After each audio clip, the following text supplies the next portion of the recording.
very much for your patience. We appreciate that's been a bit delayed, but news said the show will now go on. So my name is Adam, I'm the President of the Youth Society. This is Paul, President of the Debate Society, and on behalf of both our societies and the University of Sussex, we want to welcome you to the University of Sussex debate on the forthcoming EU referendum. Now, before we get started, there's a poll going up, as I'm sure you've noticed. We're going to be gauging your opinion on both sides of the debate. So this poll will shut when the debate begins, and there will be another one that opens up at the end of the debate, see whether or not you are more certain or perhaps more confused of the views on the referendum. So, the referendum on the UK membership of the European Union, believe it or not, is 10 weeks away. We held on Thursday, June 23rd. And this is obviously an issue that has divided both political parties and public opinion for generations since our vote to join what was once the European Economic Community in 1975. Now, in 2016 now, the world obviously looks very different, it feels very different, and indeed is filled with a lot more uncertainty. However, I think everyone on both sides of the debate, and I suppose even those who are undecided, will appreciate that whatever the outcome of the referendum, it will have massive consequences for British politics, for the economy, and indeed our everyday lives. So, on behalf of the Youth Society and the Debate Society, it's our immense pleasure to welcome some distinct public figures who have been very vocal on the debate, and I'm hoping that, and we are hoping that in the coming hours they will shed some light on the two sides of the debate. So we have here Caroline Lucas, MP, who will represent the Green Party.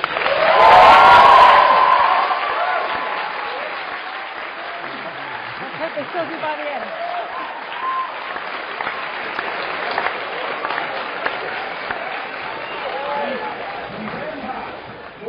Master of Henry von Thames QC, who represents the Liberal Democrats in the House of Lords.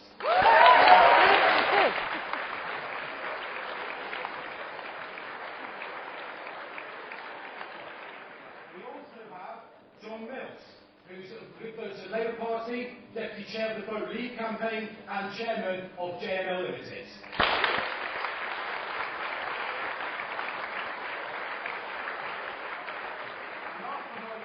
We have Jacob Rees-Mogg MP, representative of North East Somerset, representing the Conservative Party.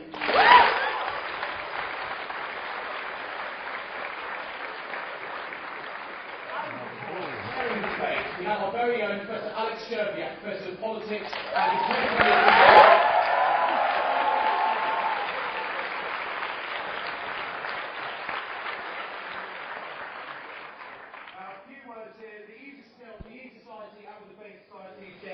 commitment to freedom of speech. Now this entails that throughout today's proceedings, audience members and Parliament must be mindful, respectful of any of the views they share today. Of course, there's going to be elements of discussions that we'll have tonight that will find opinion here. So if you have something to add, which will make a point or ask a question, we ask that you patiently raise your hand and we'll endeavour to come around to you throughout the duration of the debate. Now, I'm going to pass over to Paul Miller, who's going to clarify the safe space policy and health and safety regulations. I would like to say hello to viewers watching on UniTV, watching either at home or from East Coast Bar, who are also participating in tonight's event. Well over 1,000 students will come to this event. By far the most popular event I have seen in Sussex in my time as a student. With so many of you here, we really want everything to go as smoothly as possible. And I'm now obliged by the Students' Union to read out the safe space policy in accordance with our status as a society affiliated to the FT, and ask you all to listen as I deliver these important words in the style of Jacob Rees-Mogg.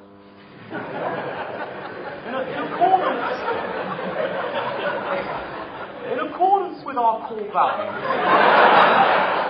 the Students' Union is committed to creating a safe, tolerant and inclusive environment. This means that all students should be able to participate in union events without fear of bullying and harassment or violent, aggressive, intimidating or discriminating behaviour. The Students' Union encourages debate and expects all members to be able to discuss conflicting viewpoints respectfully. All members should use appropriate and respectful language when speaking and respect others' points of view when listening. Everyone has the responsibility to uphold these principles and challenge unacceptable conduct. If you feel that this policy is being violated at any point in this debate, please raise it with a union officer, member of staff, or sports society committee member, or make sure you can make a formal complaint after the event. Phew. It's a serious point, of course. Again, it's really if there's any disagreements between views, about any of the content that's raised here, again, it's a case about showing respect to your audience members and panel members as you can see through here. It's like doing impressions. Anyway, now the boring bit's over, we will now pass over to our chair, Professor Alex Sherbiak, so we can begin the debate.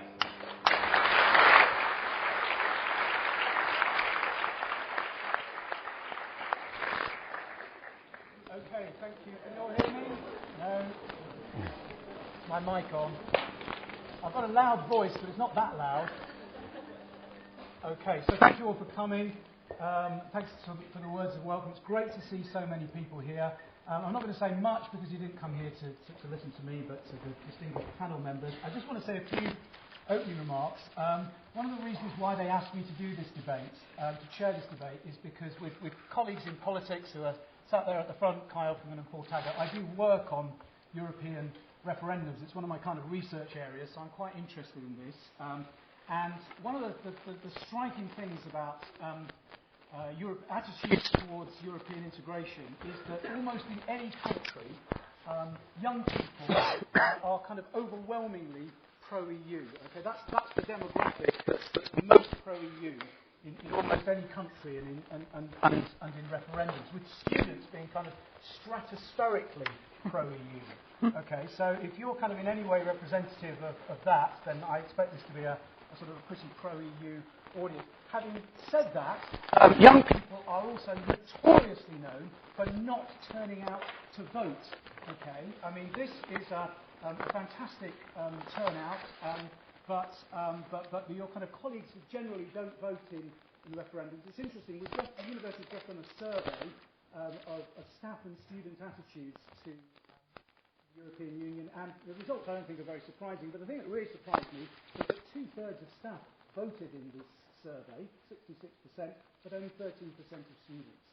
Okay, so that's you might be very enthusiastic about this, but you've got a bit of a job of work to do to mobilise your fellow students to turn out and vote. And of course, one of the reasons why people don't turn out and vote is because they're not registered or they don't live where they're registered. So, and there's lots of people here, the Students' Union and campaigners on both sides, that will help you if you are interested in registering to vote. So please make sure that you do.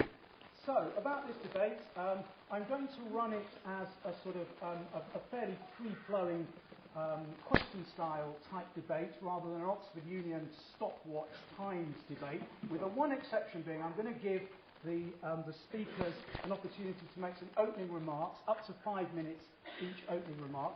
I'll then open up for the contributions and discussion. The first question I'm going to sort of pose to people is a very simple one, which is it the UK's best place to pursue its interests inside or outside the EU? Which is something no doubt the speakers will address in their comments. And then we've had various questions submitted during in the run-up to the debate, covering things like social and environmental rights, the impact on the business community, the impact on security of being a member or leaving the EU, and what the aftermath would be. I'm going to try and get through all of those, which means that I might kind of move people along, or the audience along, or you along quite quickly to be fair to those people. And then we'll finish off with each of the speakers making some concluding remarks up to 3 minutes at the end. I'm not going to stick to rigid timing, but I'm absolutely committed to making sure that we have a balanced debate. So I'm absolutely committed to trying to make sure that in the wash of things, both sides get kind of roughly equal time, and all our speakers get a fair crack of the whip. That was one of my conditions for agreeing to do this.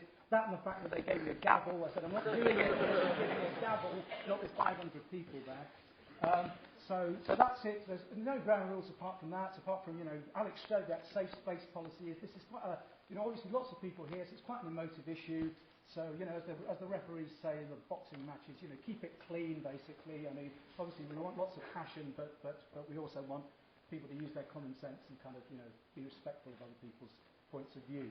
Okay, that's it for my introductory remarks. I move straight on to the people that you've come here to listen to. Opening up the debate with her opening statement is going to be Caroline Lucas. Thank you so much. Well, thank you so much to Sussex and to the debating societies for putting on this amazing event. And I think if there's one thing that all people and all sides of this debate can agree on, is that the referendum really matters. That it matters to young people in particular because it's the first time your generation has had a say on the issue and it's your future at stake. So my message to you is don't let it get sorted out and decided by men in grey suits. Get your voice in there and make sure your concerns are heard. Now, of all the emails on the referendum bill that I had from my constituents here in Brighton, the largest proportion were actually about trying to get 16 and 17-year-olds able to vote as well. That was something I strongly supported. Sadly, the majority of MPs actually blocked that amendment to the legislation, but nevertheless, I am quite sure that students and young people will not be sitting back and letting the older generation decide your future, and I think the turnout and the interest in this event absolutely shows that to be true.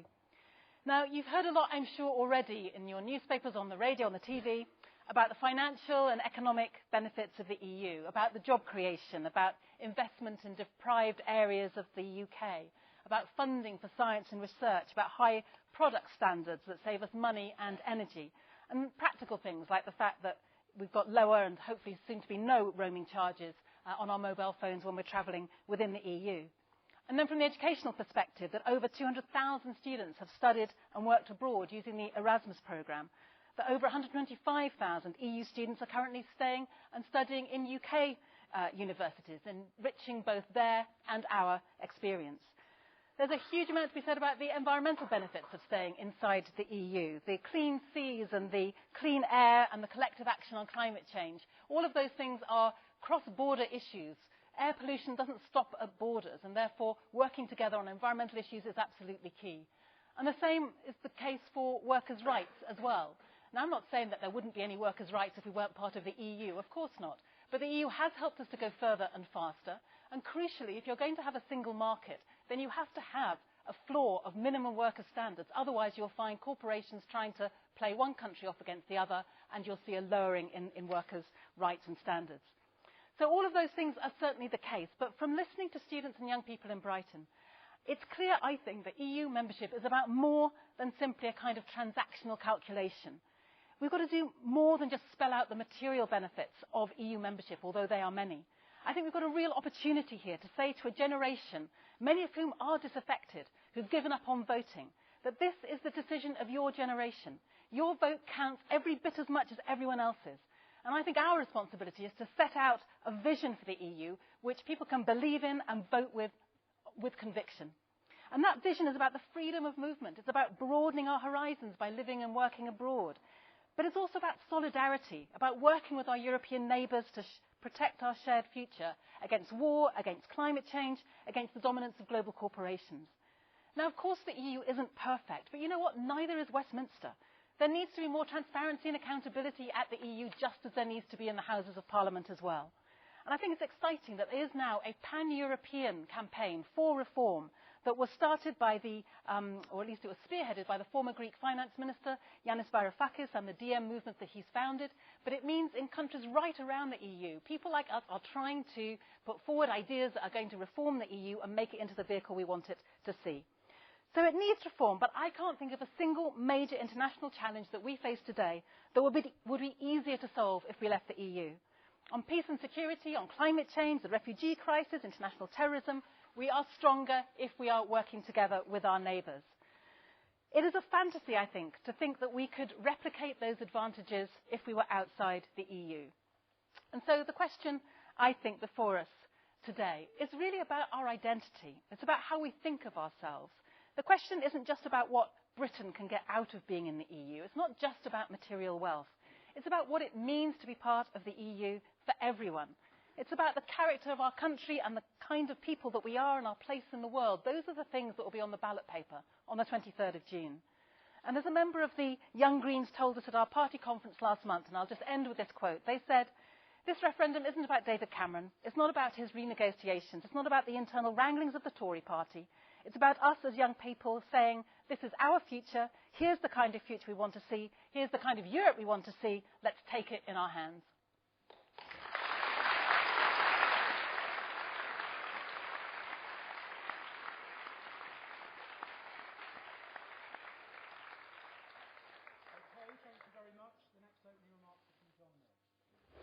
Well, thank you very much, and thank you too. Let me echo Caroline Lucas's comments about thanking Sussex University for putting on this debate.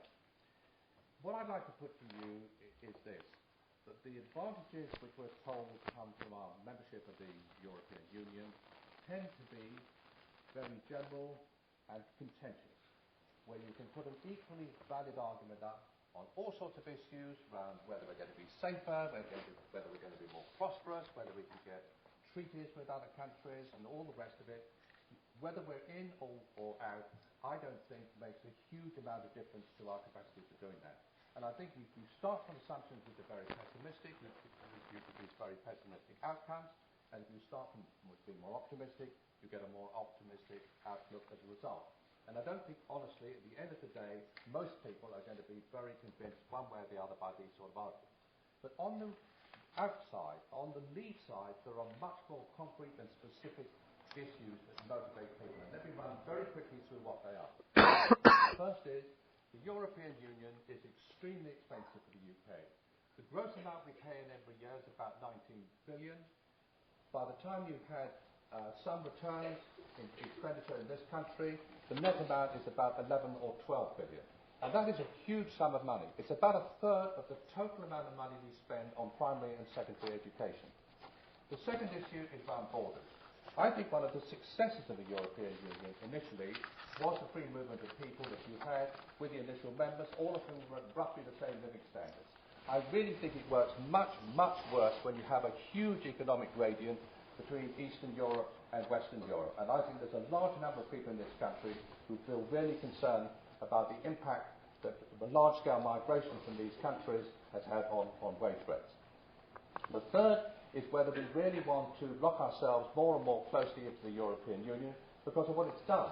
It really has been a disaster for the European Union to have the euro in being, the single currency. There's obviously migration problems, but I think there's also a huge political problem, which is the failure of the European Union to produce any reasonable rate of economic growth at all. Living standards are lower still than they were in 2007, has generated an enormous amount of political unrest, which is a huge concern. And this shades over into the fact that most people in this country don't feel that the European Union is very accountable, they don't feel it's really under control, that it's very difficult to influence, to get it to do anything, and those are concerns which are very widely spread throughout the community. Now, there are two other issues which I think are also critically important. One is the direction of travel that the European Union generally. It has to become more of a federal state if the single currency is going to be retained. There has to be a banking union, there has to be fiscal union, in the end there has to be political union. And this is really not what people in this country want to see happening. And if you say, well, what we should do is stay in the EU and work within to get it changed, I think it's worth just looking at what happened in the recent round of negotiations. The EU is in real danger of losing its second largest member and a huge net paymaster. How much change was there as a result of the recent round of renegotiations? Even despite that threat, practically nothing. So let me conclude by saying this to you. But I think it's very clear what most people in this country want. They want free trade with Europe, which is not going to be very difficult to achieve, and they want cooperation on everything, including a lot of the list of issues that Caroline gave you. That's what everybody wants. But we're not going to get it by staying in the European Union and trying to negotiate from inside. The way we'll get it is to vote to leave the European Union. We're then not going to float off into the Atlantic. What we will do is have an opportunity to renegotiate the sort of deal which we really want. And that's why I ask you to vote leave on the 23rd of June.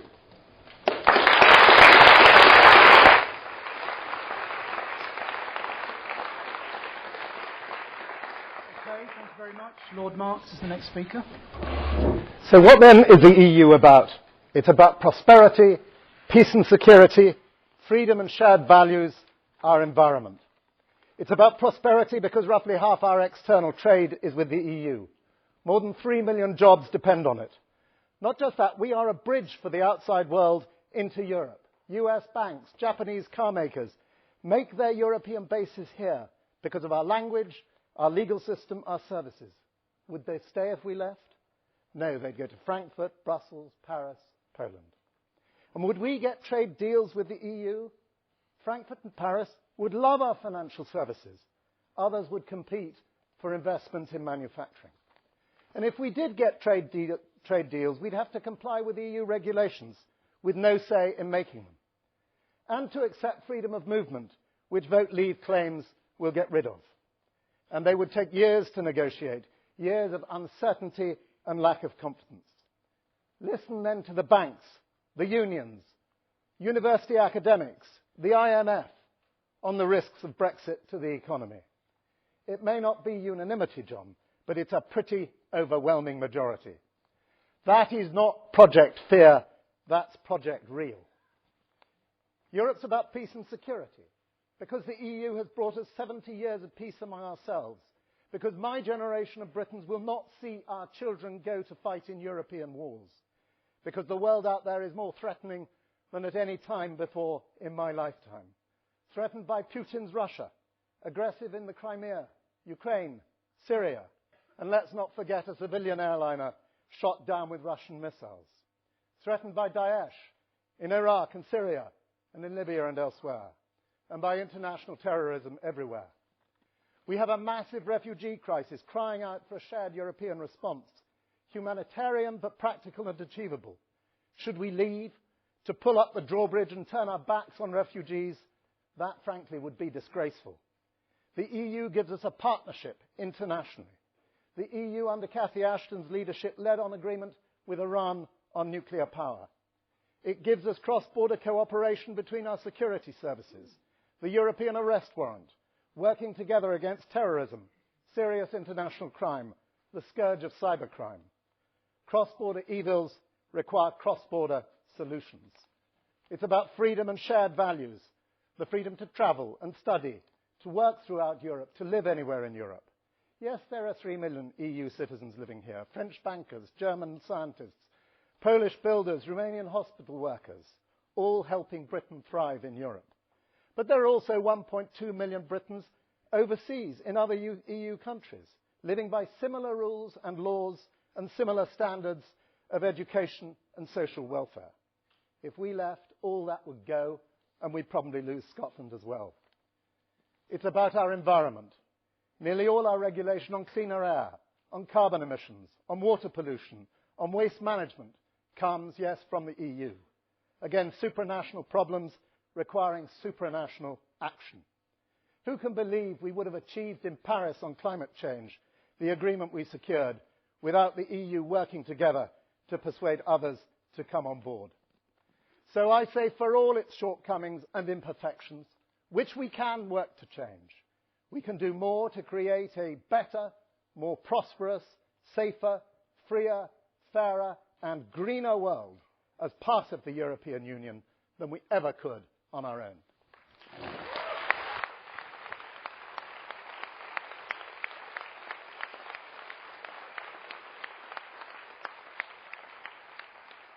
thank you very much. And our final opening remarks from Jacob Rees-Mogg. Thank you, Mr. Chairman. Ladies and gentlemen, thank you very much for inviting me here. And I apologise for not following in the footsteps of the Debating Society chairman and imitating his voice in my response. But he's better at that than I am, so I will continue in my own voice, if you don't mind.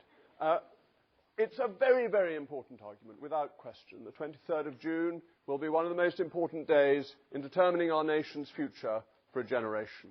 And I think it is crucially important that we decide to leave the European Union on that day. First of all, and most importantly, what is at the heart of it is democracy. Within the European Union, the only part of the EU that is able to propose laws is the Commission, and the Commission is not elected by anybody. We then have one seat at the Council of Ministers, 1 out of 28, And where there have been votes since David Cameron has been Prime Minister, we have lost on 40 occasions, which happens to be the total number of occasions when there have been votes. So we get consistently outvoted. But what this means is that in areas that have become the competence of the European Union, how you vote at a general election doesn't matter. John Mills is a Labour supporter. He can say in his manifesto that he wants a policy on trade that is completely different from mine. He might want to put tariffs on to protect Port Talbot. And I might say I don't want tariffs, I believe in free trade. We can't decide that. That's all decided by the European Union. It is not within our competence. So your vote at a general election is irrelevant. We heard from Caroline Lucas about the organisation created by Mr. Varoufakis. He was the finance minister of Greece, you all remember. But he was booted out by the European Commission. He had a vote, a referendum in Greece, to say that they didn't want to do what they were told by the EU and the IMF. So what happened? The finance minister has to go. The government has to do what it's told by its masters in Brussels.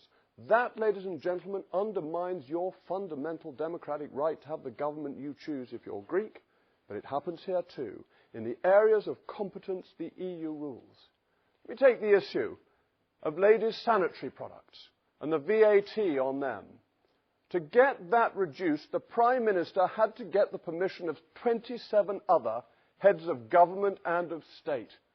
If the British Parliament voted to do it unilaterally, it would be illegal. So VAT rates on sanitary products are a matter that your vote doesn't count on. It has to be decided in the European Council. But it's not just the democracy that matters. As John Mills said, there is a very high cost to doing it. It's a cost partly in the contribution that we make in 2016. It will be £11.5 billion net contribution. Now that's after the money for the farmers, the money for Northern Ireland and Cornwall, the money for scientists has all been paid.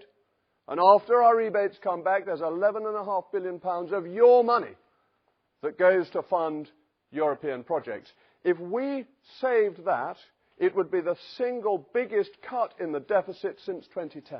Or one single action. The welfare cuts that were proposed in the budget were £1 billion. This is £11.5 billion that we could save. But the worst thing about the European Union is that what it does, it fails at doing, and then asks to do more. Look at the common agricultural policy. That's 40% of EU spending. And what has that done? It has created inefficient farming in Europe, high prices in Europe, high tariff barriers that have tended to penalise some of the poorest farmers in the world who cannot export their goods to us. But also higher prices for hard-pressed consumers. Dairy products, sugar products, all of those are more expensive because of the protective tariffs that make a European fortress to keep things out. But it's not just the common agricultural policy that has failed. The common fisheries policy is anything worse. Managed to make cod endangered, and cod used to be the commonest fish in our seas. But what about the euro? I know we're not a member of the euro, but surely we have some concerns about our neighbours. Ladies and gentlemen, do you know what youth unemployment is in Greece? 47%.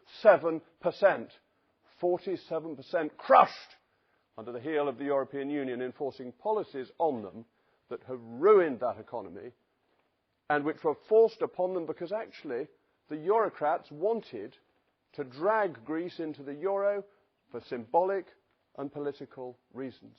And then we hear the scare stories. The City of London will be doomed. The City of London has prospered since well before the European Union was established. About 4 times the population of Frankfurt work every day in the City of London. So where are they going to live if they all move to Frankfurt to take their business there? And on the environment, I will just finish on. Millions of pounds are spent by the car manufacturers to get the regulations they want. That's why the EU became so pro-diesel engines, fiddled the tests to encourage diesel engines. Diesel emissions have been killing people. That's the clean air you've got from the European Union, and we can't do anything about it. Your choice, ladies and gentlemen, on the 23rd of June. Democracy, efficiency, and saving money all point in the direction of leaving.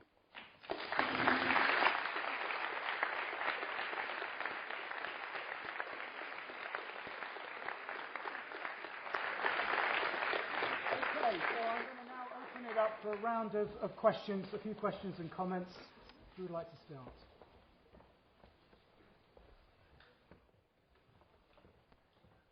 Right at the back. You say that to leave the EU is like a simple thing to do. However, there's only actually one way to leave the EU formally, and that's by activating Article 50 of the Lisbon Treaty. Are the Leave camp aware that if that was to happen, we would have no control over the negotiations at all? And can they detail exactly how they would negotiate this free trade agreement and how they're supposed to get it done, considering the Swiss agreement took the best part of a decade and the Canadian agreement took 8 years as well? Another question? Comment?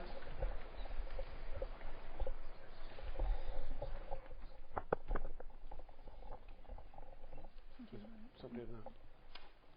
Someone there? Guy with a red t-shirt. Yeah, off you go. How will remaining or leaving in the European Union affect university research and anything to do with university students and how we interact with Europe in our research, in science especially? Another one? If not, I'll ask one of the submitted questions, which is, are social environmental issues better solved inside the EU or outside it? Okay. Would one of you two like to come back? Well, Do you want to start? Well, I'll start actually maybe with that environment question, just because I'm still choking really about what Jacob said about the fact that somehow it's the EU that's responsible for bad air quality. He doesn't tell you that it's actually Conservative MEPs who voted against and diluted all of the efforts in the European Parliament to actually get higher air quality. So the idea that this is somehow some wicked Brussels plot, I think, doesn't stand up to very much scrutiny. You do need the EU as a basis for environmental policy, precisely because, as others have said, environmental problems do not respect borders. And therefore, by working together, we can actually make sure that we take concerted action. Lord Mark spoke about the Paris Climate Agreement. Some of the small island, vulnerable states have said that they are quite sure that we wouldn't have had anything like as positive an agreement as we did, even though it wasn't as good as some of us would have liked, if it had not been for the role that the EU played there. So I think from an environmental perspective, it is absolutely clear that the EU has been a force for good, that it has managed to drag up the kinds of protections that we have in this country.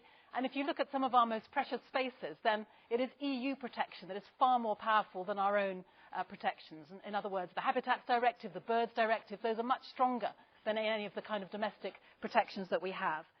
But in terms of the other couple of questions, on the universities, everything that I have seen suggests that the finance from the EU is incredibly helpful to university research. But actually, it's not just the finance. I want to stress the idea of being able to have joint projects that can be done at scale because they're being done EU-wide. That means that you can do far more efficiently, and you've got that sharing of collective experience and wisdom across the EU, which together means that you get better results. So I think on that point, it's clear as well. Let me just come back finally to the point about Article 50. The speaker is absolutely right to indicate that when Article 50 is being invoked, then the UK is not going to be around the table when the negotiations are going on as to what kind of agreement they are going to be prepared to give to the UK.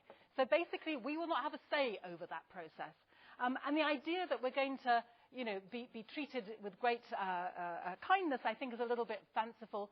If people on the other side of the debate are saying that even when we're inside the EU trying to get a better deal, Cameron didn't come away with anything very much, then the idea that we're going to get a better deal by being on the outside, I think, is just not sensible at all.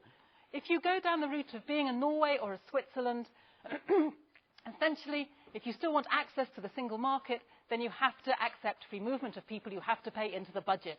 And that is the dilemma that the people on the other side will never actually admit. They won't tell you exactly what kind of economic agreement that they want. Because the single market is more than just a free trade agreement. The single market is basically a way of extending our domestic market from 60 million to 500 million. And that means that we don't have any tariffs, not just on goods, but on services too. And that means that we can have far more prosperity as a result of that than if we were on the outside just using a WTO, World Trade Organization agreement. But in order to have that extra preferential access, there has to be a price for it. And the price you pay is freedom of movement and paying into the budget. frankly, with freedom of movement, I think we should be celebrating it. It's actually something positive. You know, it is wonderful that we can go off and study in other countries and live in other countries and other people can come here. I think that is something that we should say is a really positive thing rather than having to keep apologizing for it.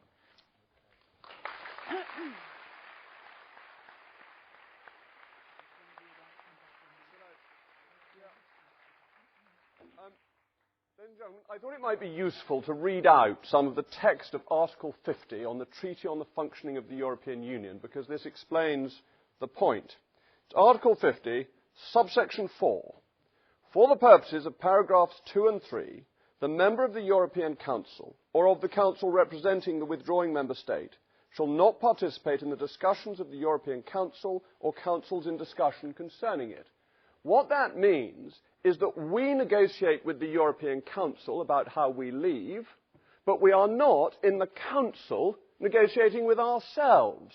So of course we have a say in it. We have to agree under Article 50 the terms of our departure in a 2-year period, but we're not sitting on both sides of the negotiation. And that's extremely sensible and how any negotiation of that kind would operate. But of course we put forward what we want, and we can walk away if we don't accept what is being offered to us. So to say we have no say in the matter is not accurate. It's very straightforward. There is a 2-year period, and we can exercise Article 50 when we want to after the referendum.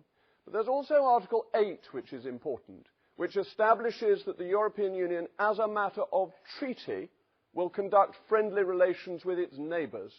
And it seems to me that we should assume that the European Union will follow the treaties in the same spirit that we do, that they will follow what it actually says, that is to say, a 2-year time horizon and a spirit of friendliness towards neighbours. I can't see any obvious reason for thinking that our European friends would lie and cheat over what it says in the treaties. On the science issue, the money is our money. We pay money in, much more than we get back, and some of it comes back for science.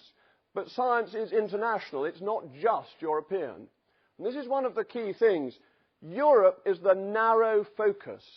It's a focus of the past, whereas what is happening is global. And this applies with environmental agreements, that if you've got a polluting China or Russia, they're not in the EU. So it is global agreements you need. And there, if we're independent, we have more say. We have lost our effective seat on the World Trade Organization to be one of 28 within the European Union. If we take control again, then we have that power back. We can do more internationally outside than inside the European Union.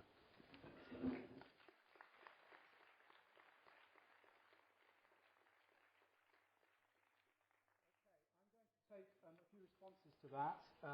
I'm also going to ask a question about the impact on the business community, which I'll ask the speakers to address in the next round of questions. So does anybody want to pick up on those responses or anything to do with social and environmental issues? No? Okay, in which case the next round of questions is about the impact of the EU on the business community. So is the UK's membership of the EU a hindrance or a boon to business? Okay, any other questions of that kind of business economy type relations? Yes. Go on. The EU has a lot of regulations with regards to the business of our entire economy, which only about 15% of our services and industry is linked to the EU. However, 100% of our regulations apply to 100% of our economy. Surely a lot of these regulations, especially with an example, there was one on our ports which went through recently. Surely they're just designed for European countries, not designed specifically for Britain. Okay. I'd like your input on that. Okay, thank you. And you've got a question as well? Given that European migrants have been proven again and again to net contribute more to this country than they take away in benefits, what effect do the panel think a withdrawal from the EU and the Schengen Agreement will have on the UK's GDP as a result? Okay, John Mills? Well, first of all, on the impact on business, I suspect that the impact of leaving the EU is pretty small. I think that the idea that the bottom's going to fall out of the economy, that there's going to be no investment, and all the rest of this other scare stories you hear, is really complete nonsense. It all is very reminiscent of what happened with the euro. Do you remember all this 10 or 15 years ago, when there was the issue about whether we were going to join the euro? We were all told that the City of London would lose out to Brussels and to Paris and to Frankfurt. We were told that investment would go way down. None of this happened.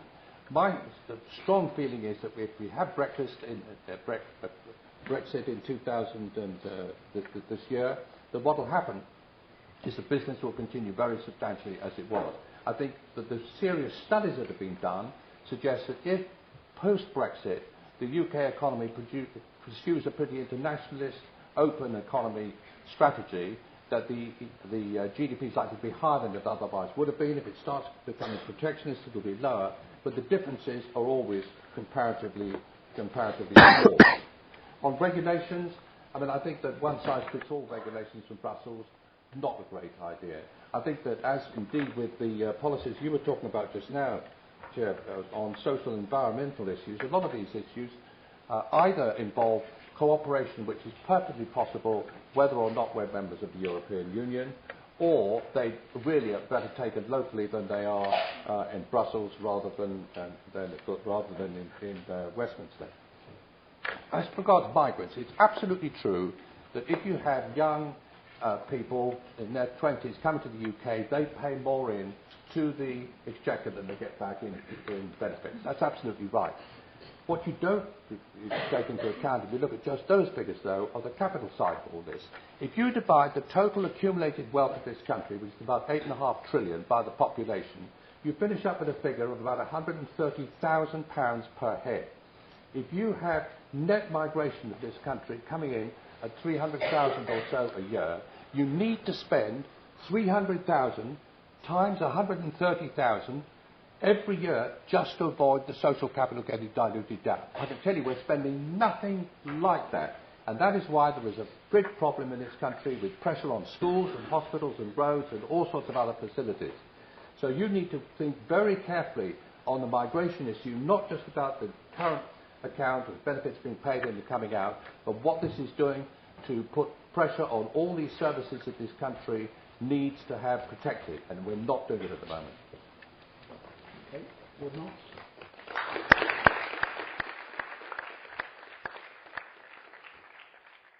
Well, I start from the position on the impact of Brexit on business and the economy with the fact that Caroline mentioned. We now have a home market with no tariffs and a level playing field of 500 million people. We will lose that if we leave the European Union. And it will take us a very long time, if ever we do, to get some sort of deal to replace it. And if we do, it's a deal with which we've got no say on the European side. I understand Jacob's point about Article 50 being not negotiating with yourself and friendly relations with neighbours. But frankly, if we give Europe a kick in the teeth, they may interpret friendly relations in a slightly tougher way than they would interpret negotiating with us at the moment. And there is competition out there that wants to see a great deal of the business that we currently do. Yes, we have a lot of regulations, but a lot of the regulations are regulations that we've wanted. Look at what we've done about roaming charges on mobile phones, about air travel and not favouring local airports and that sort of thing. As far as migrants are concerned, freedom of movement is one of the great contributors to the single market because it means that people can move around and different countries can use the skills that they need and other countries can export the skills that other member states need. That is at the heart of the European Union idea, and it's why the restriction on freedom of movement is seen by everyone as so fundamental. The whole question of skills, crucial to an economy, brings us back to the university question. It's not just finance, it's international cooperation. It's why university academics have come out overwhelmingly in favour of saying that we've got to stay so that you can have cooperation in science, in technology, in learning, and in exchanges between countries of students. All of this, students, teaching, builds up the skills needed for a broader cooperative economy.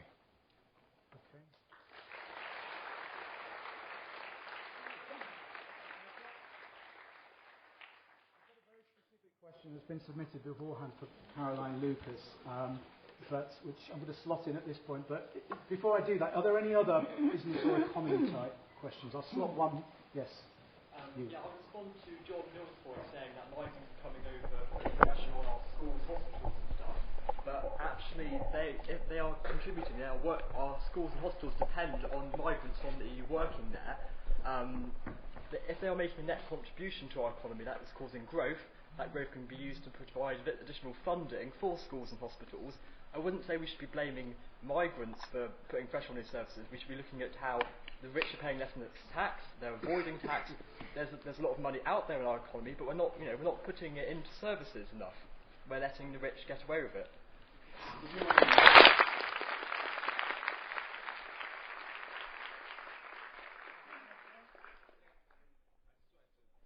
Thank you all for coming, firstly, but also the TTIP agreement. What's all of your opinions on that? Because isn't that something that will be, and that's going to be a business problem, and that's going to be enforced on the EU. And if we're in the EU, then it's going to happen to us.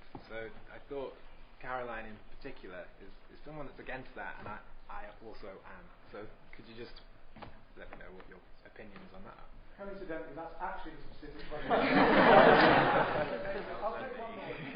This is sort of linked to that question. I want to know, you're talking about the UK having a greater democracy and sovereignty and whatever outside of the EU, but what's to stop us getting crushed under TTIP-esque agreements with the USA or China, or indeed with the EU, because we don't necessarily know what Cameron has arranged for us. I mean, Varoufakis might be the ex-Greek finance minister, but he's the ex-Greek finance minister because he stood up to the bullies that are the EU, and he's calling for greater transparency, and I think that's a worthy cause to back, because he's also calling to stay in the EU. Okay, I'm going to ask Lucas to respond first, but before I do, this is the specific question, which is actually very close to those last two questions, which is that the Green Party prides itself on transparency, openness, and promoting local democracy and participation. Agreements such as TTIP are discussed behind closed doors. Can you please explain how your party can campaign to remain in this institution which clearly does not have the same values as your party at its heart? Okay. Well, thank you for those questions. I think they were very well put. And first of all, to say, absolutely, I do not like TTIP, the Transatlantic Trade and Investment Partnership Agreement. I think it's a very dangerous agreement. I think that at its heart is this investor-state dispute settlement mechanism, which is a mechanism whereby private corporations can take democratically elected governments to court if they don't like the regulations which a government has put in place. So, to be very clear, I do not like TTIP. I do not want to see it. So the question is, are we more likely to see TTIP-like agreements if we're inside the EU or if we're outside? And my argument is that if we're inside the EU, at the very least what we can be doing is making common cause with many other protesters around the EU. There are 3 million people on the streets of Berlin. There have been people who have been 3 million people who've signed the petition, hundreds of thousands of people on the streets of Berlin. You know, there's a massive programme right across the EU to oppose TTIP. And the idea that we're going to have a friendlier, cuddlier, nicer trade policy if we leave the EU under David Cameron, I think is just pure fantasy. You know, the questioner put it very well. What has David Cameron got in store for us? I can tell you what he's got in store for us. A lot more of these investor-state dispute settlement mechanisms inside any number of bilateral trade agreements is exactly what he'd do, and it's exactly what previous governments have done as well. I think our best chance of stopping TTIP is precisely by being active at European level. And for all of those on the other side who regularly say that the EU is undemocratic, and I will be the first to say I should like it to have more democracy, but on this issue, if our members of the European Parliament, who are elected democratically, they are elected under a system of proportional representation, they are elected far more democratically than members of this Westminster Parliament, if they chose to vote against TTIP, it will not happen. So that means instead of blaming the EU as some kind of external monstrosity, what we should be doing is being active in all of our different member states on our MEPs who are elected to say, stop these things. And if we do that, they will stop it. But at the minute, that is never acknowledged by those people who are saying that TTIP is a reason for leaving the EU. The reason that TTIP will go ahead is because we are not using the mechanisms that we have, like our democratically elected MEPs, to fight against it. And just one last point. I think this kind of thinking is indicative of a deliberate muddling between the EU as institutions and the current governments who happen to be around the Council of Minister table at any given time. You know, if you've got a lot of right-wing, bigoted governments who are in charge of different countries in the EU, then surprise, surprise, you get right-wing policies out of the EU. That doesn't mean the EU's wrong. It means we have to work a lot harder in our member states to elect different governments. But I remember a time when the Greens actually had a majority of environment ministers in the EU. It was quite a long time ago, didn't last very long, but for a while there was a time when it was the EU 15 when a majority of environment ministers were from the Green Party. And do you know what? As a result, there was some really great environmental policy that was passed by the EU. So let's make a distinction between the governments that we've got to change and the institutions that we need.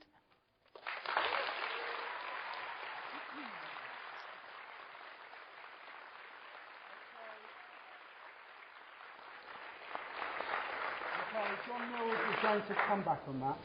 Just briefly on your point about the contribution made by migrants. I mean, the numbers are that the net contribution made by migrants is of the order of 1 billion. The amount that you'd have to spend to deal with 300,000 people coming into this country to avoid dilution of our social capital is about 50 billion. There is a massive, massive discrepancy between those numbers. I'd just like to make two other points.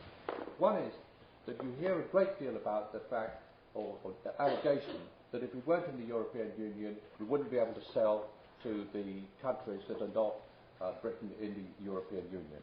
This is complete nonsense.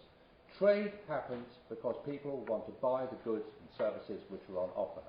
And if you look at what happens in the European Union, a large proportion of the imports come from people who have nothing to do with membership of the European Union at all. They come from China, they come from America, they come from Australia, all sorts of other places.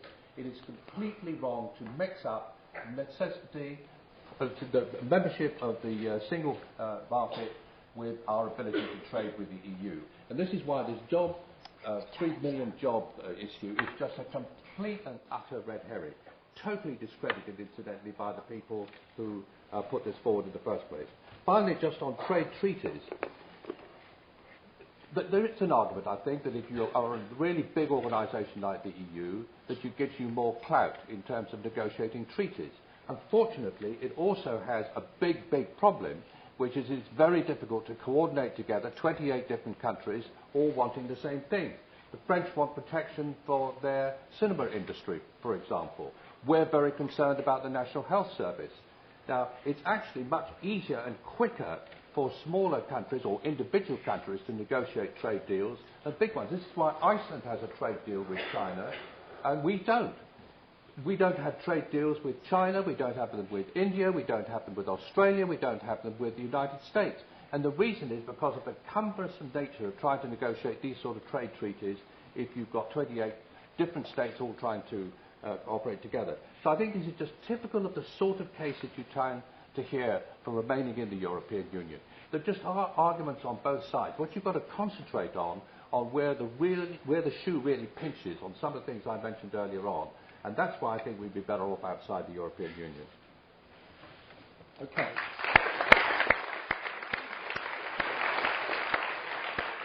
Okay, I'm going to move on to the next block of topics, although obviously speakers can come back on particular points from earlier blocks if they feel strongly about it. So I want to ask some questions about security. And the question I'm going to ask all the panel to answer is the UK safer in the EU or outside it, in the light of recent events such as the Brussels terrorist attacks, for example? We have any questions? Anyone would like to ask a question or make a point on security issues?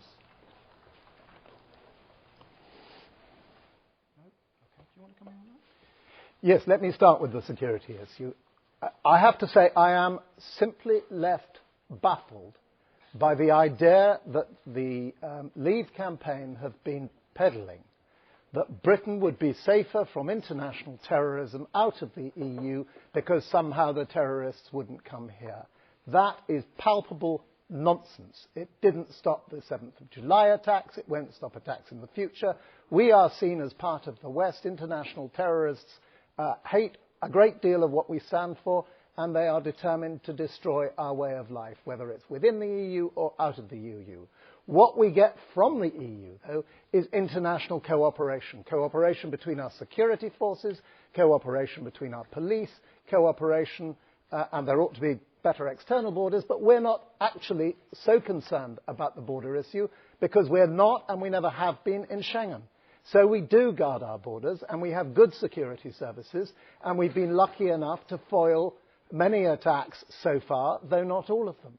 But the danger for us is gross and serious, and we have to look at it in a pan-European way, and we have to tackle it in a pan-European way, and I believe we will be much better if we're part of a larger bloc with greater clout internationally, able to combat terrorism in a united way internationally than we could ever be on our own and unable to respond in a united way.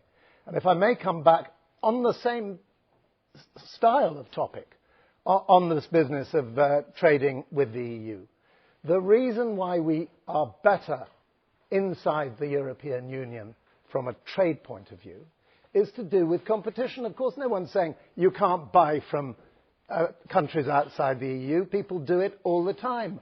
But there are tariffs, and there is no level playing field, and they are buying largely from low-wage economies. We are able to say that we have a level playing field, we provide the same social and worker benefits as other members of the European Union, and we compete on even terms. And that is what is so valuable.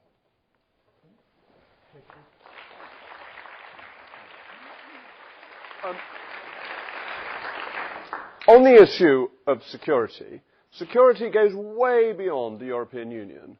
The Five Eyes system, which is the major international listening system, is the UK, the US, Canada, Australia, and New Zealand.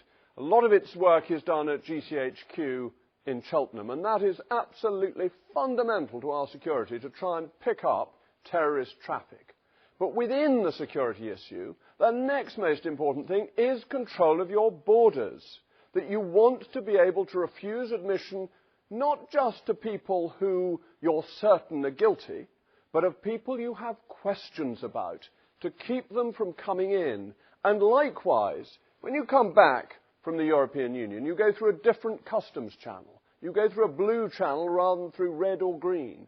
Customs checks on cross-European activity are less, which is a weakness within our security system because it makes it harder to check and stop for contraband goods coming in. So our security would be enhanced, and of course we would cooperate with our neighbours over security matters. If GCHQ picks up chatter that there's going to be a terrorist attack in a non-EU European country, of course we pass that information on. Of course we tell them that that's essential. There may be difficulties in Belgium between the security services in Belgium telling the Belgian police, even within a single country, and those things do happen. But sensible countries deal with security together. And on the European arrest warrant, the problem with the European arrest warrant is that it doesn't ensure the same standard of justice across the European Union. So when Croatia joined the EU itself said in its admission documents that the police and the judiciary in Croatia were corrupt and that progress towards getting rid of corruption had been unsatisfactory. Nonetheless, Croatia was let in and could issue an arrest warrant against any of you, and then the UK courts cannot intervene. I don't think that's proper justice. I think there need to be protections to ensure justice, but of course cooperation on security.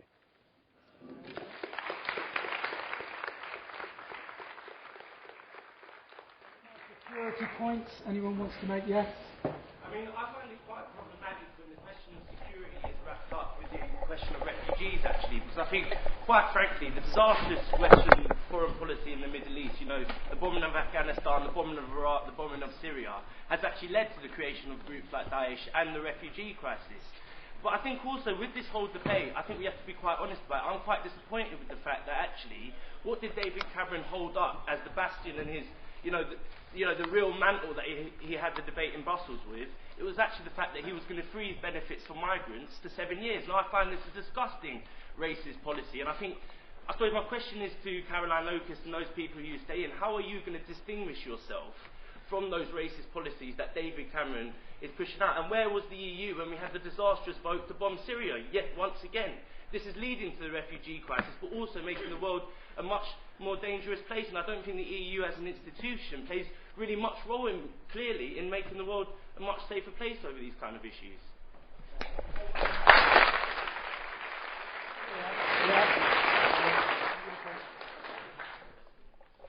I think a large amount of the security debate when it comes to the EU referendum focuses on traditional security threats like terrorism and like intergovernmental warfighting. I'd like to try and steer it more towards non-traditional security threats like health security, like food security, and like economic security.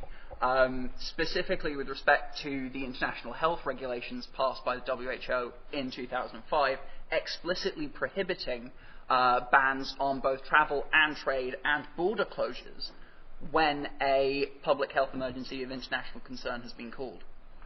Okay, one more. This is one of the significant beforehand, which says that we have a land border with the EU in Ireland. If we do leave the EU, will we have to put up border controls with the Republic of Ireland?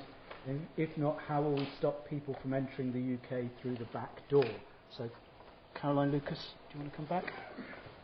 Yes, so the first question that was directed was about how do you kind of separate yourself from Cameron and his kind of racist arguments and the way in which he's portraying the arguments for staying inside the EU. And, I'll be honest with you, it's not much of a choice really. You've got Cameron Osborne on one side and Farage and Boris on the other. I wouldn't really choose either, frankly, but ultimately, on that ballot paper on the 23rd of June, you've got to go one way and the other. And so what I've been trying to do is to build up some alternative campaigns, some progressive EU campaigns. For example, there's a wonderful organisation that I urge you to look up if you've not looked it up yet, called Another Europe is Possible. They had a fantastic conference in London just this last Saturday. And the idea of Another Europe is Possible is exactly bringing together progressives who want to be fighting for an EU that is based on social and environmental justice, and who would share exactly your kind of distaste for the way in which Cameron is coming back, holding up the fact that freezing benefits is somehow some great achievement. So I think that we are very aware that we need to build up those progressive voices. I'm really glad that Jeremy Corbyn spoke out today. We need Labour to be doing more, because those of us on the left really need to be waking up to the fact that we could sleepwalk our way out of the EU if we're not very careful, and therefore we need to be making equally passionate arguments on our side as the other side sometimes manages to do. On the issue of where was the EU when it came to the Syria vote, well, obviously the EU can't start getting involved in a vote that was happening in the UK, but if you look at Iraq, for example, it's very clear that the EU was far less interested in bombing Iraq. That was Britain that was going out there absolutely trying to persuade the rest of the EU to come with us. But Britain was in alliance with the US, leading that attack on Iraq. And at that point, it was the EU that was acting as some kind of counterweight to try to say there are other ways of solving things than dropping bombs. So I think that it is clear that our membership of the EU, for the reasons that Lord Mark set out, is something that's increasing our security. And if I could just end by just referencing a really great article that happened, that was published this week in the paper by David Miliband. It was just yesterday's paper, and if I could just quote a tiny bit, he basically said, Europe is not an alternative to global Britain. It is the foundation for our role and reach internationally. Far from limiting or diminishing us, the EU multiplies British power. The power to help set the rules for the world's largest single market, rather than accepting the rules being set for us, the power to help decide on the deployment of the largest humanitarian budget in the world, the power to deploy the political resources of 28 countries. And that's how I see it, that the EU amplifies that for us and actually makes us safer and stronger in the world.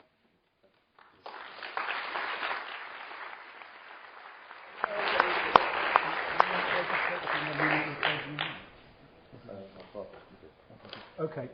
Can I just make four quick comments on what's just been said? The first is that we hear a great deal about peace in Europe, and I think it is true that the European Union, or the common market as it was originally, did play an important part in bringing France and Germany back together. But the reality is that peace in Europe over the last 50 or 60 years has very largely been kept by NATO and not by the European Union.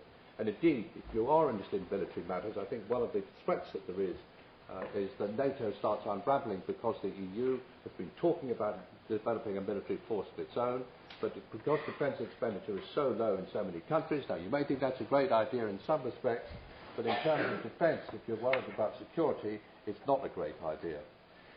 The second thing I'd like to say is about cooperation. Much of the threads of what we've heard suggests that if we were not in the European Union, cooperation on a whole mass of things would come to a halt. Now, I just don't believe that would be true at all. If it's in the interest of people to cooperate, they will cooperate. If it isn't in the interest to do so, they won't.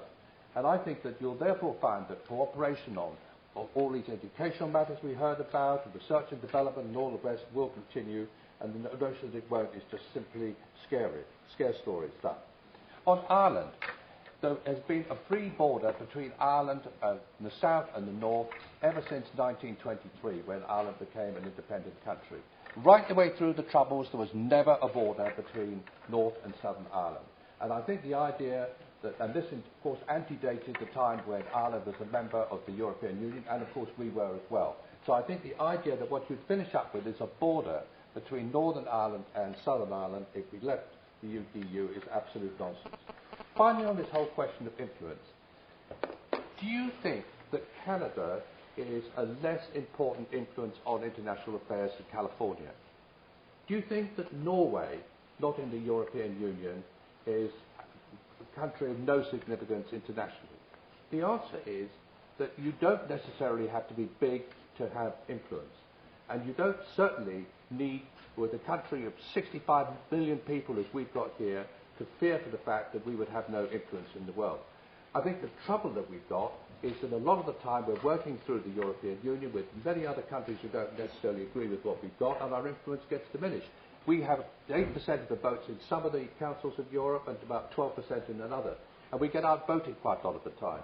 So I think the idea that influence depends on us being in the European Union, and if we're not in the European Union, we won't have any influence on what happens in the rest of the world, is actually probably the reverse of the truth.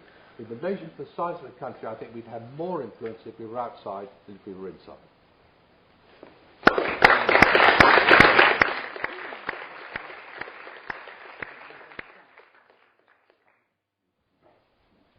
Right, we've got Lord Marks who wants to come back on that, but what I'm going to do, to move things on, I'm going to move on to the next round of debate, which is about what happens after the votes, and you can come back on the points that were made earlier if you like to. You can be the next speaker. So the question I'm going to ask is, what happens, what's your vision for the UK after the referendum, if we vote to remain or leave? And I've had two specific questions which were asked by people beforehand, which was, in the case of a no vote, so I guess it's a question for Jacob Rees-Mogg, how should the UK's relations with the EU be? EEA membership like Norway, non-EEA but EFTA membership like Switzerland, bilateral agreements.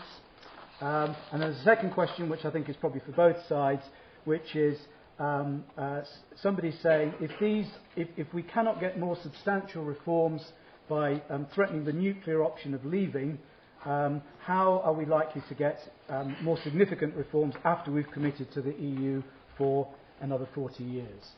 Okay, so that's that aftermath question. So if you could deal with those and also come back on the remarks you wanted to. Then I'm going to go to Jacob Rees-Mogg to deal with that, and then I'm going to have closing remarks. Okay? Well, I'm going to limit what I'm going to come back on. But the first point is this security issue and the question of NATO. And I just asked you this question.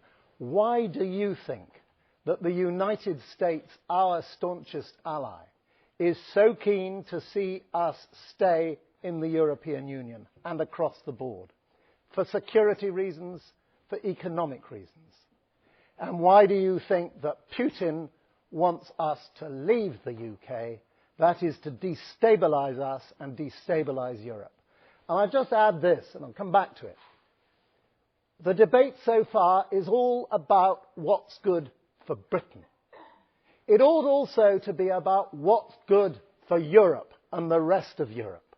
because the rest of Europe is scared stiff about us leaving the EU, because they think, as one of the major players, we will destabilise the EU.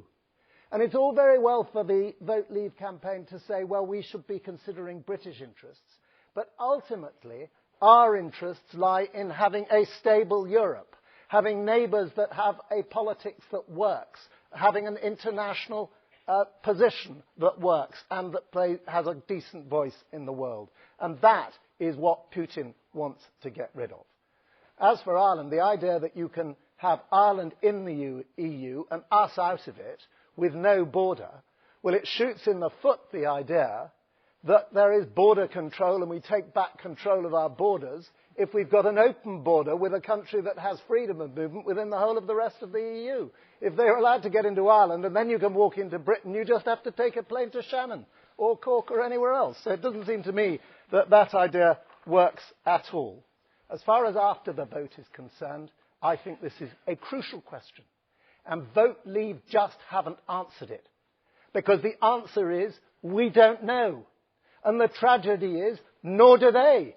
Some of Vote Leave say we'll do trade agreements with the EU. Some of the Vote Leave people say they'll do trade agreements with the rest of the world and we don't need the EU. Some of the Vote Leave people say, as John did, well, we can trade with the EU anyway. As far as being within the EU and securing reform is concerned, it's a slow business. It requires cooperation, it requires negotiation, and it requires peace, goodwill. But we've done it so far, and we'll do it again. It's the safe option. It may not be the dramatic option, but frankly, it has imperfections, but it works.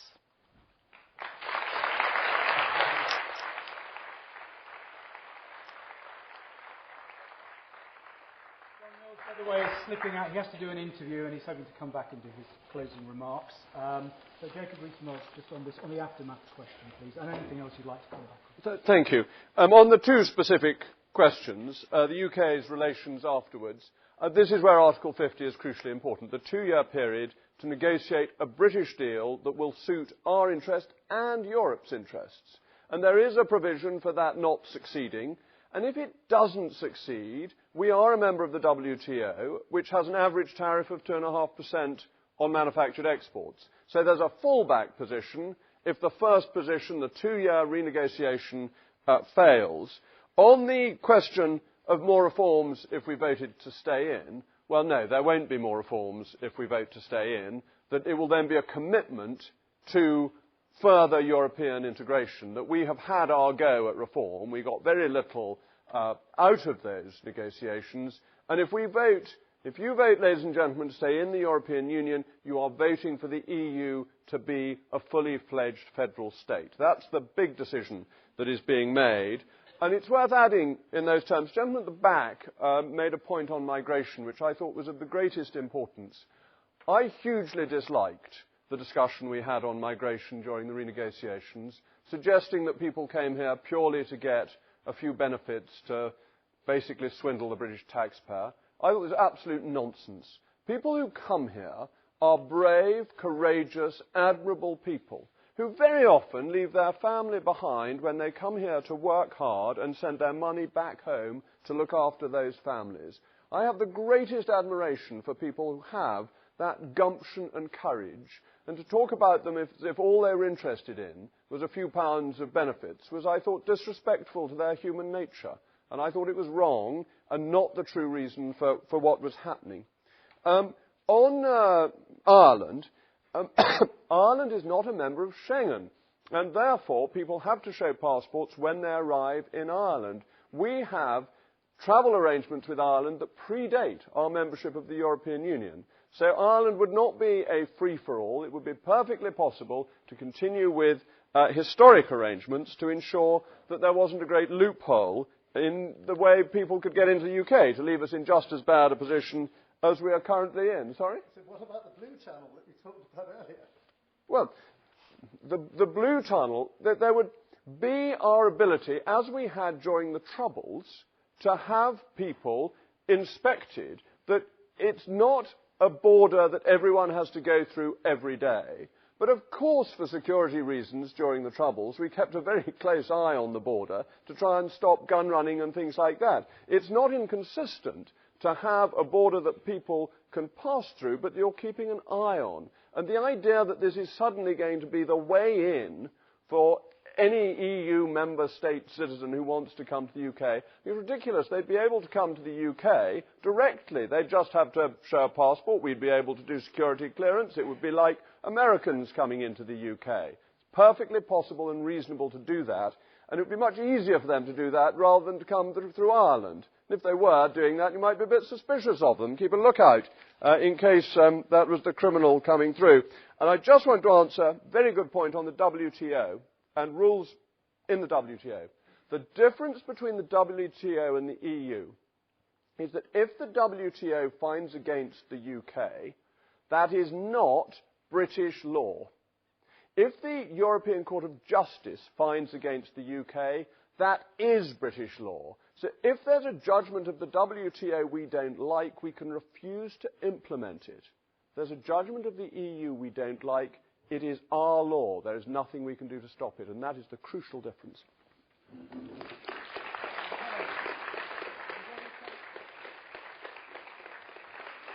going to take closing remarks now. I'm going to annoy the organisers. I'm going to slightly change the running order, because otherwise we're going to have back-to-back Jacob Rees-Mogg, okay, which you may think is a good or a bad thing, but we've got to give the guy a chance to catch his breath at least.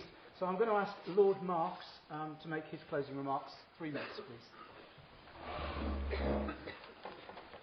We've all agreed that this debate is about our future, it's about your futures, it's about Britain's future, and it's about Europe's future. And I talk daily to other Europeans who are completely baffled by how we could even consider leaving the EU and undermining the stability of Europe on which we here in Britain depend. We've heard a lot about Greece and about Mr. Varoufakis. Well, I'm married to a Greek. I spend a great deal of time in Greece. And Mr. Tsipras and Mr. Varoufakis and the vast majority of the Greek people are absolutely committed to staying in the European Union for all the reasons that we've given you as to why we should stay. And they do so from a position of weakness and in spite of the fact that they have come under intense pressure from the Troika and from the Commission. Nevertheless, they see the value because they've seen worse. If you vote for vote leave, frankly, you're buying a pig in a poke. We don't know what they want. We don't know what our future would look like. And the future of Britain over the next 10 years at least would be blighted by uncertainty, underconfidence, people and companies deserting this country, and confusion. Yes, the EU has imperfections. Yes, it needs reform. We've gone some way along the road towards reform. But the idea that the EU is inevitably going to be a federal state has no basis. We're out of the Eurozone, we're out of Schengen, and we're out of a commitment to ever closer union. I want to suggest to you, as has been suggested by some of you, that freedom of movement is a good thing. It involves greater tolerance. It involves greater unity among peoples. And I do believe that for students in particular, seeing their futures as part of Europe is an extremely important idea. I get back to where I started, with countries working together. To paraphrase John Kennedy's inauguration speech, ask not what Europe can do for you, ask what we can do for Europe. But in the sentence after the famous one, Kennedy addressed the world and he said this: "My fellow citizens of the world, ask not what America will do for you, but what together we can do for the freedom of man." Can we do more together for the freedom of man than separately? I believe we can. It's a question for us all as Europeans and Britons. I think Britain and Europe will be more prosperous, safer, fairer and greener if we all stay together and work through this very, very dangerous time.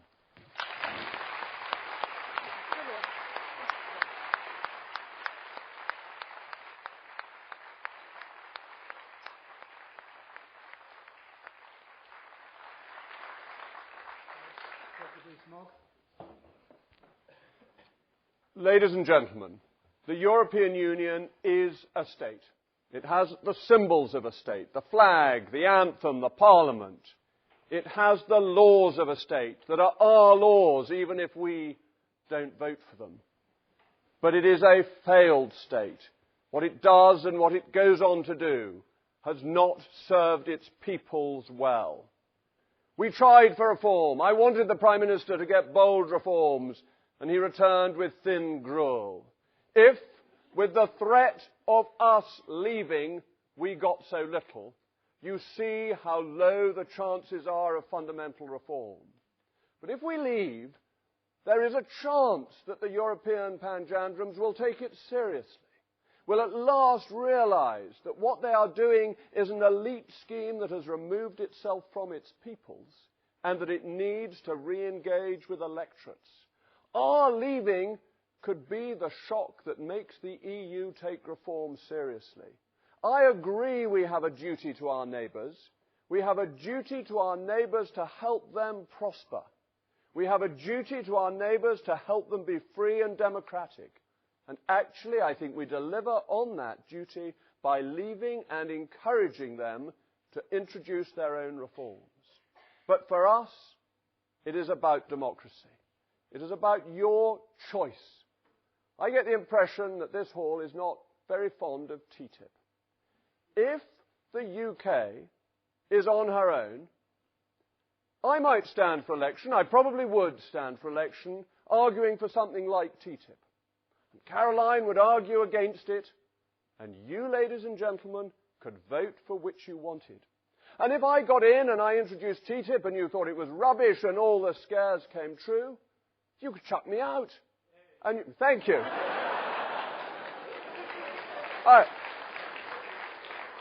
I'm glad to see I'm picking up support. And you could put Caroline in her place. But if we sign up to TTIP with the European Union, that's it for a minimum of 20 years. And even then, if you put a Green in or Labour in or whoever you put in, we wouldn't be able to get out of it unless we got all the other member states to agree too. So if you care about TTIP, make sure it's a British competence, not a European one. It is your democracy that counts, your vote, your ability to determine your own future.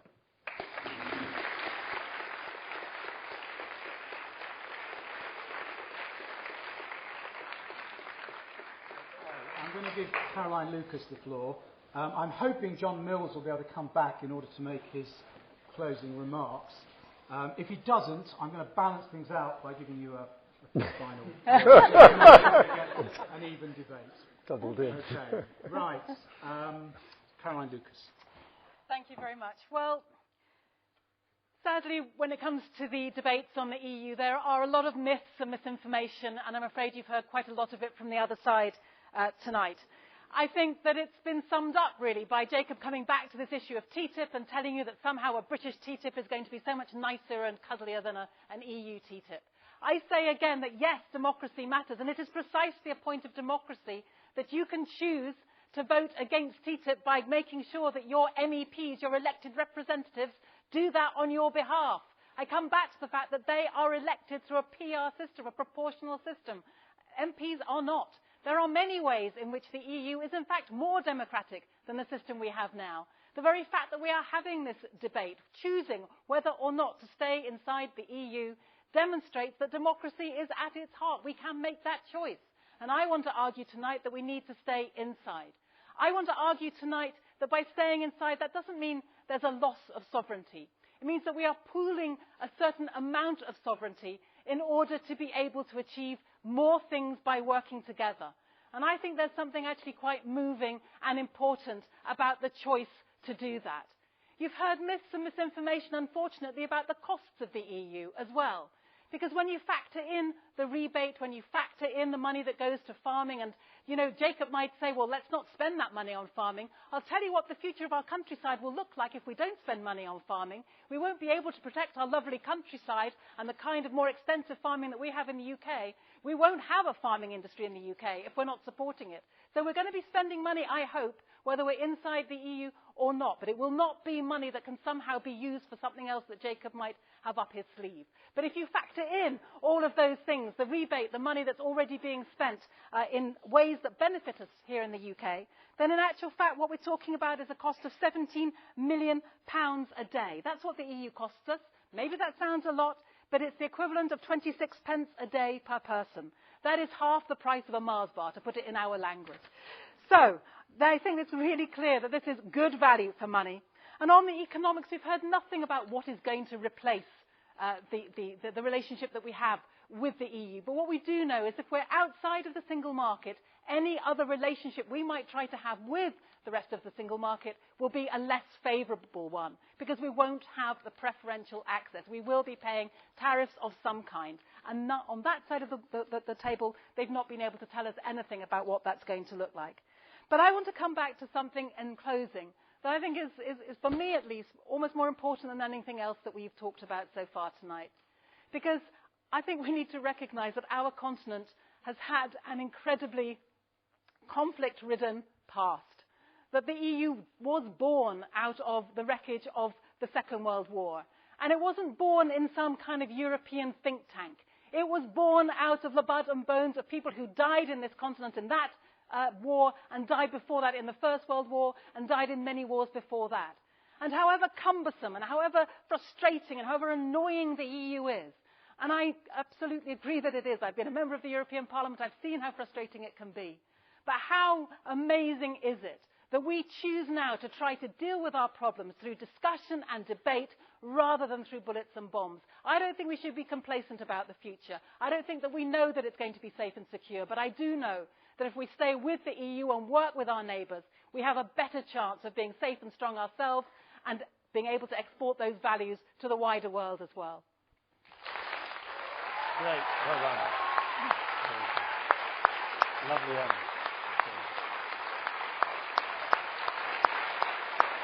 We've got to go back to Jacob again now. No, it's all right. Yeah. I think we've got the audience on our side. To get them to speak to their parents. I've been looking anxiously over my shoulder to see if John Mills is coming back, but unfortunately he's not. Sky News have obviously kept him for longer than we'd thought. So, as I said, in order to give both sides an equal crack of the whip, I'm going to give Jacob Rees-Mogg one final go. I do apologise. This is like the surfeit of lampreys that killed one of our kings, so I hope a surfeit of Rees-Moggs doesn't finish any of you off. I must give one answer on farming. Farming subsidies I will support because I represent a farming constituency. I'd be absolutely mad to antagonise my own area by getting rid of them. And in the maths of what we pay in, it's 11.5 billion extra this year after the subsidies that we get back, after the rebate we get back. And that is serious money. But on the democracy about the EU, the European Parliament, democratic, the Maltese have one MEP for every 70,000 population. We have one MEP for every 450,000 of population. So we are massively underrepresented compared to the smaller countries, and therefore our influence is less. In the Council of Ministers, we have, depending on the system, 8 or 12% of the vote. It's not our decision about what happens. Democracy is the ability to change your government. There is no way that you can vote that will replace Monsieur Juncker. He is there. He is there against the British vote to try to stop him. Whatever you want, he will remain, the Commission will remain. That is fundamentally undemocratic. And what has kept peace? Thank you so much. I didn't. This is absolutely, I love this attack because the British people voted in a referendum to keep our voting system, so they're clearly quite happy with it by an overwhelming margin. And I respect the result of referendums, as I look forward to respecting the result of this referendum. But on war and peace, It's not the EU that won the Cold War. That was NATO, and a huge commitment by the United States. And it's not the EU that has kept peace in Europe. It is democracy. And what happens, unfortunately, with the EU institutions is that they are not democratic. It is the democracies in Germany, in France, in Italy, in Spain, and so on, that do not wish to go to war with each other. It is not that they are told to by the European Commission that they mustn't. It is democracy that underpins our security and our freedom. It is democracy on a national level because that is where the demos is. That's where the people have the fellow feeling, the concern to accept the result of the majority against them when they are in a minority, which is the essence of democracy, the essence of how democracy works. So you have a choice fundamentally on the 23rd of June. Is your country a country called Europe, a single European state, or is it the United Kingdom, where you can vote to change your government every 4 or 5 years, where your vote will make a difference, and where your democracy can be secure?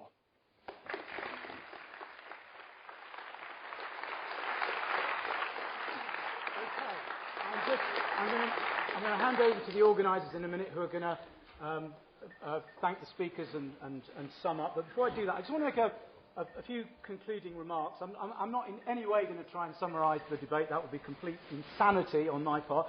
I just wanted to say one thing. I mean, for a lot of you, this will probably be the first national poll that you'll be voting in. The first national election I voted in was in 1983.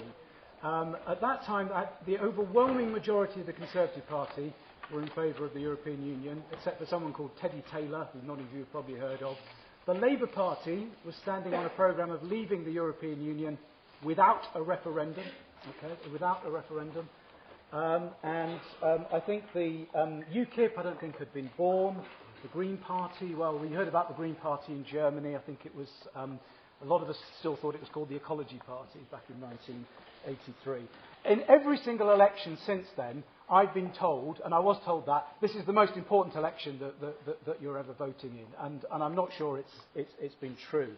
But I think when people tell you this is a really important vote, and this is the one thing I think the panel can agree on, I think that they're absolutely right. This is you'll be making a civilizational choice of historic importance on June the 23rd, a choice about the future of the UK, the future of Britain, what our identity is, where power lies, what our relationship is with Europe, and what our relationship is with the rest of the world. And I think that's the one thing that our speakers can agree on, the gravity and the stakes of the choice that we'll all be making on June the 23rd. And therefore, I think it's incumbent on us, given the seriousness, and I mean of all of us, because all of us are kind of pushed one way or the other, nobody's a blank piece of paper, to have as open mind as possible, to listen, to absorb as much information, to listen to all sides of the argument without preconceptions, and then think extremely carefully before making our minds up. Because, as I say, the stakes here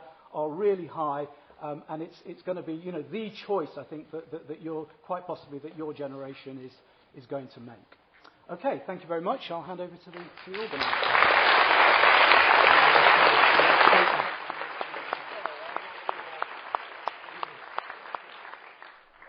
Ladies and gentlemen, can we just have one big round of applause for all of our panel members and our proposers?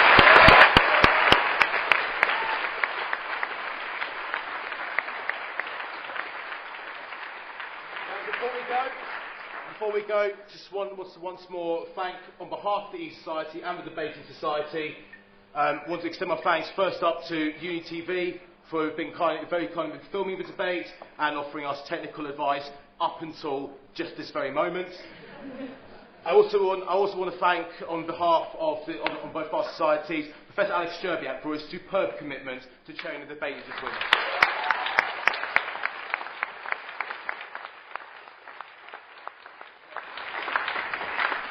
And of course, our heartfelt thanks to the politics faculty, to the Students' Union, and of course to the University of Sussex, who, without their support and without their advice and guidance throughout this, none of this would have been made possible. But the important thing here is really not who we are thanking, it's about what you're going to do on Thursday, the 23rd of June this year.